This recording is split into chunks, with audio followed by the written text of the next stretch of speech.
Pessoal, esse vídeo aqui dialoga diretamente com aquele outro vídeo onde eu mostrei, né, as influências sobre o meu trabalho. Eu falei que eu sou influenciado pelo pensamento brasileiro, né, disse também que eu sou influenciado pelo materialismo interdisciplinar, né, da primeira geração da teoria crítica, e também falei da importância de juntar a filosofia com sociologia, talvez com uma visão histórico-crítica do direito, né, que seria uma terceira vertente aí mais específica, né, ao campo jurídico. Nesse vídeo eu vou dar alguns exemplos de formas, né, ou de raciocínios, digamos assim, jurídico-críticos que foram feitos, não por mim diretamente, mas por outros autores, enfim. Nada disso se faz sozinho, né, é um processo coletivo.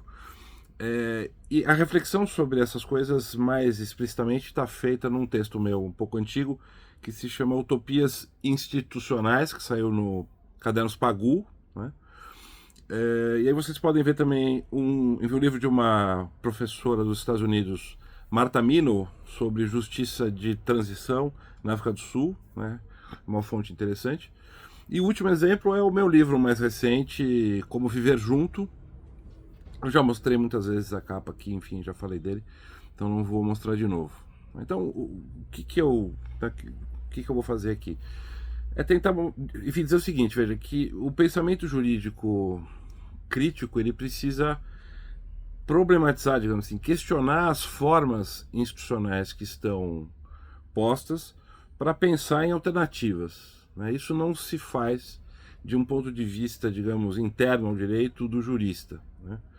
O jurista ele vai pensar a partir das formas que já existem, a Constituição como está posta, os campos dogmáticos como estão postos, né, e vai tentar achar soluções a partir dessas formas, claro, também expandindo eventualmente a interpretação, mas um pensamento crítico precisa se distanciar, digamos, um pouco dessas formas, né? Daí eu estou fazendo esse esforço aqui com vocês de questionar o direito do trabalho, o direito penal, enfim, outras áreas do direito de família, né? Para verificar se a maneira como a gente está lidando com os conflitos sociais é a mais adequada ou não e quais são as consequências disso, né? No meu doutorado, eu chamo isso de modelos de juridificação, né? Tá lá no meu doutorado, fuga do direito.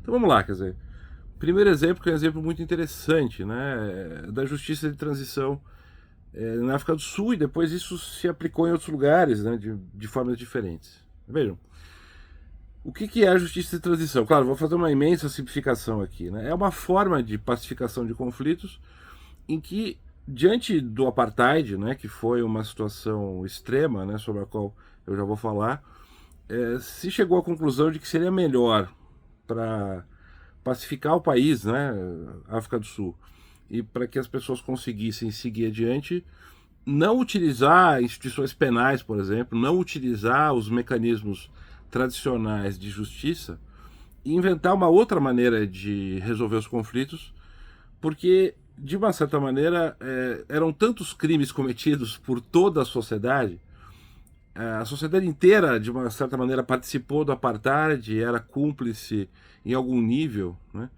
que se a gente fosse utilizar o direito penal, que procura imputar a responsabilidade a uma pessoa específica, né, ele procura um culpado, precisa ter um culpado, o país inteiro poderia ser considerado culpado ao mesmo tempo, e, portanto, né, ninguém se torna culpado, porque aí todo mundo vai se sentir meio injustiçado, porque afinal, né, aquilo era a lei naquele momento.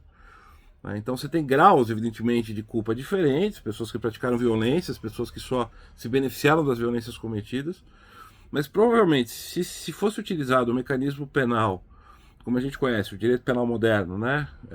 Como diz o professor Álvaro Pires, a professora Maíra, né? Racionalidade penal moderna, né? Maíra Rocha Machado, né? Que é que trabalha com essa ideia no Brasil.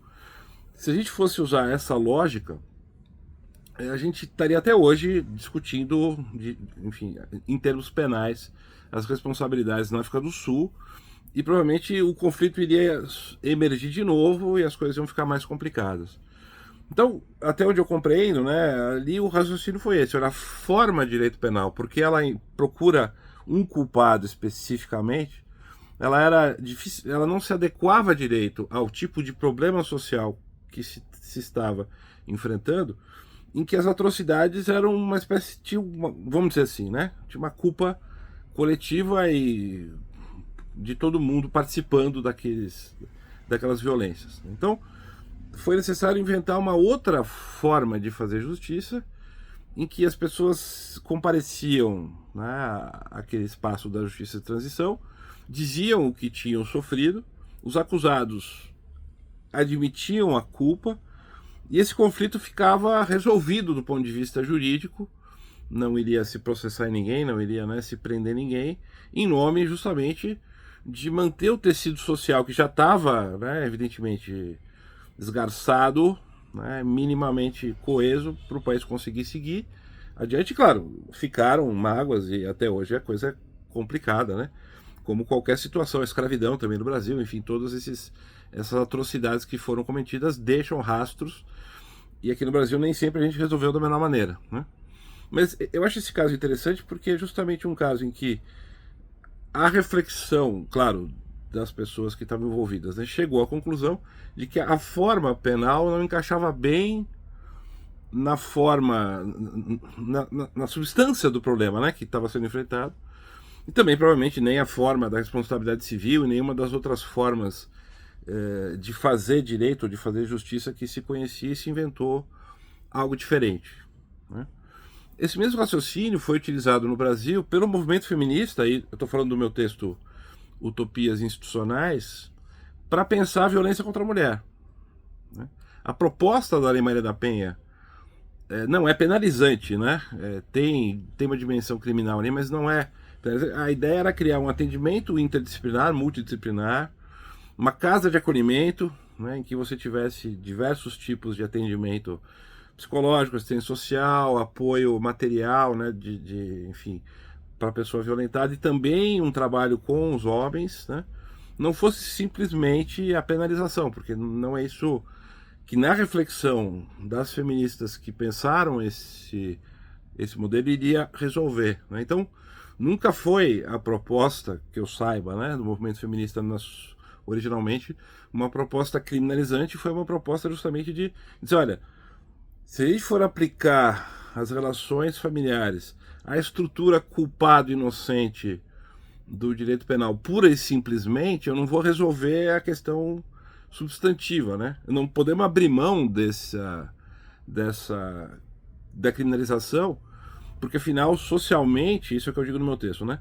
Socialmente, ainda é importante tirar esses conflitos do âmbito doméstico e dizer, não, esses conflitos são relevantes o suficiente, são graves o suficiente para receber a alcunha de crime, né? Então, esse movimento era importante, mas em nenhum momento a lei imaginou que isso resolveria o problema da, enfim, violência, né? Era preciso, então, criar um outro modelo de atendimento que não se limitasse à questão penal, né? E provavelmente, né, se tivesse funcionando, porque não está funcionando como deveria, teria um impacto maior sobre a questão da violência. Então, é um outro caso em que o pensamento crítico aí coletivo, né, dos movimentos sociais, as juristas envolvidas, principalmente mulheres, né, naquele momento não tinha, acho que, homens envolvidos, conseguiram, né, enfim, criar uma alternativa institucional, né, que é pensada mais adequada para lidar com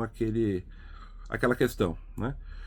E da mesma maneira, quer dizer, no meu livro novo, aí eu faço né, na tradição desse pensamento crítico que está se desenvolvendo no campo do direito, conforme eu estou, né, enfim, identificando, né, ou reconstruindo, eu também faço um movimento semelhante aí, de uma maneira mais abstrata, para pensar o nosso modelo de Estado, o nosso modelo também de direito constitucional e de pensamento jurídico, né, justamente dizendo, olha, para uma sociedade como a nossa, que é diversa a ponto de contar com formas de vida, né, como os povos quilombolas, os indígenas, etc., né, é uma realidade social que tem uma diversidade humana e de formas de pensamento e de cultura muito maior do que se tinha na Europa, que sofreu um processo de unificação estatal muitas vezes violento, né?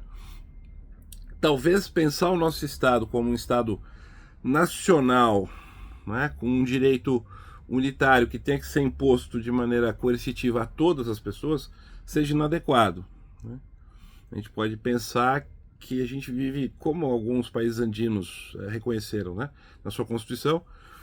Eles falam de um Estado multinacional, a Constituição brasileira não fala isso, mas ela diz que a gente tem que permitir que esses grupos sociais mantenham a sua cultura funcionando, né, e tenham autonomia para gerir a sua cultura, inclusive também sobre o seu sistema jurídico, eu diria.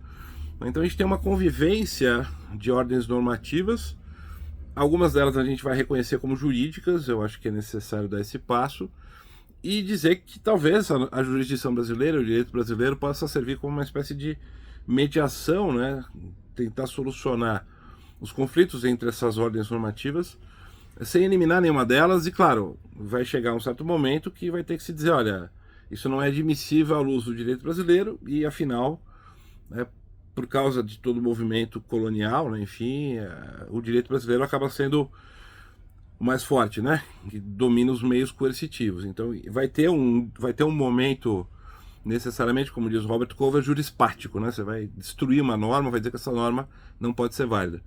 Mas a gente pode pensar a jurisdição brasileira e também o direito brasileiro como um espaço aí por imposição constitucional, né? Isso está presente na Constituição, e também, eu acho, por uma reflexão maior sobre o sentido da democracia, né?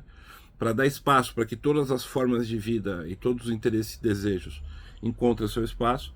A gente pode pensar esse direito como um espaço de convivência entre ordens normativas, por exemplo, povos tradicionais e a ordem, né, digamos assim, quer dizer, ocidental, assim como também formas de vida emergentes que possam surgir, né? Tem grupos que tentam viver de forma comunitária, né? Enfim, já houve historicamente os hippies que tentaram fazer comunidades alternativas. Isso ficou um pouco no folclore histórico, mas teve comunidades alternativas, por exemplo, chegaram a ter 15 mil habitantes, 20 mil habitantes, como The Farm, nos Estados Unidos, em que de fato se tentou viver de forma alternativa, né? E isso poderia, por exemplo, ser reconhecido pela Constituição, inclusive reconhecendo ali outra forma de lidar com a propriedade, outra maneira de pensar as relações familiares, né? Não acho que exista nenhum empecilho constitucional para se pensar nisso e para se reconhecer isso, inclusive incentivando com incentivos fiscais, né, e outras formas de, enfim, proteção, né?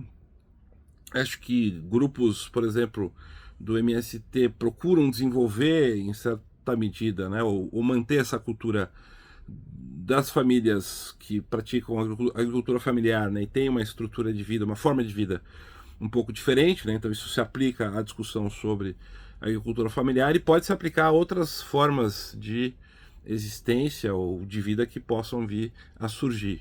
Então, é uma outra situação em que a forma, né, a forma Estado de Direito Nacional com o direito unitário, onde a gente pensa essa forma no contexto de uma realidade, né, acho que eu posso falar latino-americana, em que existe uma outra configuração social um pouco diferente da que se constituiu na Europa, aí também por força de violência, eu insisto nisso, né, tem ainda nacionalidades na Europa que pretendem se tornar independentes, né? As fronteiras dos estados não estão consolidadas e continuam em ebulição, né? A cada, sei lá, 20 anos as fronteiras mudam. Mas, enfim, dá para pensar que essa forma que a gente interpreta, pelo menos, né? Como algo que seja natural, né? Um Estado nacional com um direito unitário, possa ser repensada para abarcar a nossa complexidade e também para a gente pensar em outros modelos de vida e de democracia, né? Porque a gente pode pensar que essa vivência comunitária possa conviver com formas, digamos, ocidentalizadas ou ocidentais de vida, ou outras novas formas de vida comunitária, ou de, né, de existência comunitária que se desenvolvam, pode também conviver com uma estrutura ou com, né, outras pessoas que queiram viver de maneira, enfim, mais tradicional, no sentido de viver de maneira, enfim, como indivíduo no mercado, né, enfim. Acho que dá para pensar numa conjugação entre essas coisas, né, uma convivência entre esses dois aspectos, e isso acho que ajuda a pensar também o futuro, né, porque se a gente pegar a questão da crise ecológica, né, e de tudo que a gente está enfrentando, alguns intelectuais, muita gente está dizendo que uma das soluções, provavelmente não vai ser uma solução mágica, mas uma das soluções é retomar essa importância da produção local, da vida no local, né, da vida nas localidades, deixar para trás uma globalização pensada como uniformização do consumo e circulação sem controle de capital e de mercadorias, que torra combustível, que, né, tira o poder das pessoas sobre o seu próprio meio, né, porque de repente uma região como Novo Hamburgo, por exemplo, enfim, um dia é muito rico, outro dia empobreceu, porque, né, a produção mudou para a China, então essas mudanças bruscas, né, destroem formas de vida, destroem laços, destroem planos de existência.